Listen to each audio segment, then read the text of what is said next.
अस्सलाम वालेकुम वरहमतुल्लाहि वबरकातुहू। 2024 का पार्लिमानी इलेक्शन हो भी चुका, नताइज भी आ चुके। कई सीटों पर हमारे मुस्लिम कायद उन्होंने फ़तह हासिल भी की, मैं मुबारकबाद भी पेश करता हूँ।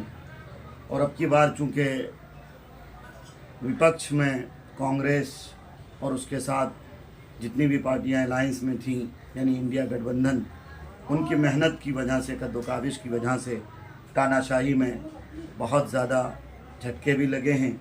जो हुकूमत मनमानी कर रही थी, उस हुकूमत को काफ़ी ज़्यादा झटका भी लगा है।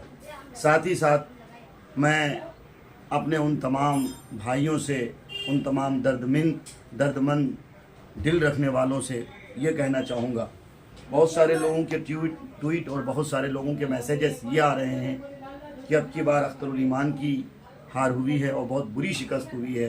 साथ ही साथ जनाब इम्तियाज़ जलील साहब की भी शिकस्त हुई है। और साथ ही साथ सबसे ज़्यादा दुख जो मुझे भी है वो है मौलाना बदरुद्दीन अजमल कासमी साहब, जो असम के दुबरी लोकसभा सीट से आप चुनाव लड़ रहे थे और पिछले कई बार आपने जीत दर्ज की थी और पार्लियामेंट में एक बुलंद आवाज़ की शक्ल में आप हमेशा खड़े रहे थे, चट्टान की तरह खड़े रहे थे। अब की बार का चुनाव और उसके परिणाम और उसके नताइज कुछ अलग से आए हैं। जहां एक तरफ खुशी की लहर दौड़ी है, वहीं एक तरफ गम का पहाड़ भी टूटा है। जितने भी उलमा हैं या ये कि दीनी फ़िक्र, मिली फ़िक्र रखने वाले लोग हैं, उन सब की निगाह खुसूसन 4 सीट की तरफ थी। वो 4 सीट, जिन 4 सीट में हमारे कायद को शिकस्त का सामना करना पड़ा है। पहली सीट तो मौलाना बदरुद्दीन अजमल साहब कासमी की थी, जो असम के दुबरी से, वहाँ पे कांग्रेस ने, यहाँ पे एक बात मैं नुक्ते के तौर पे ये कहना चाहता हूँ, बाज़ लोग और हमारे इलाका खुसूसन किशनगंज के लोग ये कहते हैं कि कांग्रेस ही एक ऐसी पार्टी है जो तानाशाह को रोक सकती है। मैं भी आपके इस मुहिम में साथ हूँ, लेकिन एक बात आपको ध्यान रखना पड़ेगा, ऐसे लोग और ऐसे कायद जो आपकी आवाज़ बन के उभरे, जो मिल्लत की आवाज़ बन के उभरे, जो दलित को और बिछड़ों को और मजलूमों को लेकर आगे बढ़ने की बात करे, उन लोगों को जो शिकस्त देने का काम किया गया है कांग्रेस की तरफ से भी, ये भी एक मैं समझता हूँ कि शर्मिंदगी की बात होगी। और उनमें मौलाना बदरुद्दीन अजमल कासमी साहब हैं। मौलाना बदरुद्दीन अजमल साहब को तकरीबन 10 लाख से भी ज़्यादा वोटों से हार का सामना करना पड़ा है। चाहे जाए कि मौलाना बहुत ज़्यादा डिप्रेशन के शिकार भी होंगे। खैर, हार जीत तो होती रहती है। आप नहीं हारे हैं, बल्कि सच की हक का बोलबाला जो था उसको शिकस्त मिली है। अल्लाह ताला से दुआ करता हूँ कि अल्लाह ताला हक को तक़वियत बख्शे और आप फिर से दोबारा से अब की 5 साल के बाद फिर से अल्लाह ताला आपको कबूल करे और फिर से आप पार्लियामेंट जाएं। साथ ही साथ सीवान की एक सीट थी हिना साहिब, जहाँ से इलेक्शन लड़ी थी, यानी शहाबुद्दीन, डॉक्टर शहाबुद्दीन मरहूम, वो डॉक्टर शहाबुद्दीन मरहूम जिन्होंने आरजेडी के लिए अपने खून को पसीना बनाया था। आरजेडी की शनाख्त और पहचान डॉक्टर शहाबुद्दीन साहब से होने लगी थी।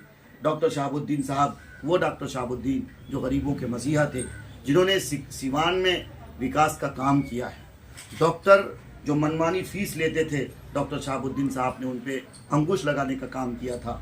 स्कूल, कॉलेज से यूनिवर्सिटियों के जाल बिछाए थे। आज वो डॉक्टर शहाबुद्दीन साहब की पत्नी, उनकी मोहतरमा हिना साहब चुनाव लड़ी थी।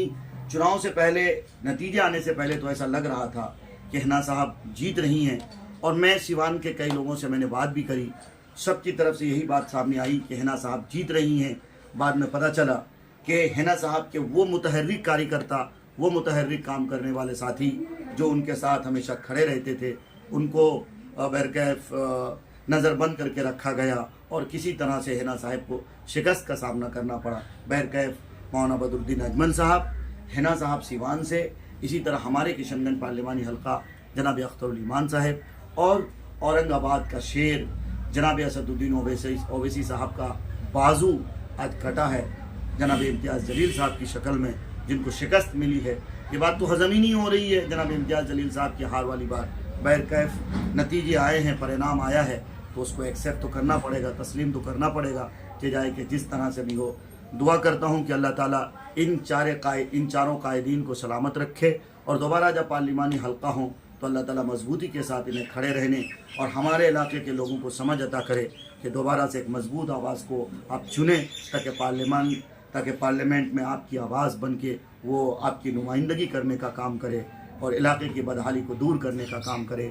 دوسری بات یہ کہ جہاں تک ہو سکے آپ سب سے میں گزارش کرتا ہوں، اب چناؤ ہو چکا ہے، من مٹاوے کو دور کیجئے، محبت سے لوگوں سے گلے ملیے۔ اللہ تعالیٰ سے میں دعا یہی کرتا ہوں کہ اللہ تعالیٰ ہم سب کو سلامت رکھے، ہندوستان کی گنگا جمنی تہذیب کو سلامت رکھے، اور وپکش جو مضبوط وپکش بن کے اب کی بار سامنے آیا ہے، بہرکیف اب تو منمانی نہیں کر سکتے ہیں، لہٰذا میں تمامی بھائیوں سے گزارش کرتا ہوں دعا کیجئے۔ ہمارے مکھ منتری علی جناب نتیش کمار جی جو ہمارے بہار کے مکھ منتری ہیں، اب کی بار کنگ میکر کا کام یہی کریں گے۔ انہوں نے NDA کو بھی اور انڈیا گٹھ بندھن کو دونوں سے بڑی مانگیں بھی رکھی ہیں، کئی منترالے مانگے ہیں۔ بہرکیف یہ بہار کے حق میں بہت اچھا فیصلہ ہونے والا ہے، چاہے NDA کی گورنمنٹ بنے چاہے انڈیا کی گورنمنٹ بنے۔ اللہ تعالیٰ ہم سب کو ایک دوسرے کا احترام کرنے کی توفیق عطا کرے، مل جل کے رہنے کی توفیق عطا کرے۔ السلام علیکم ورحمۃ اللہ۔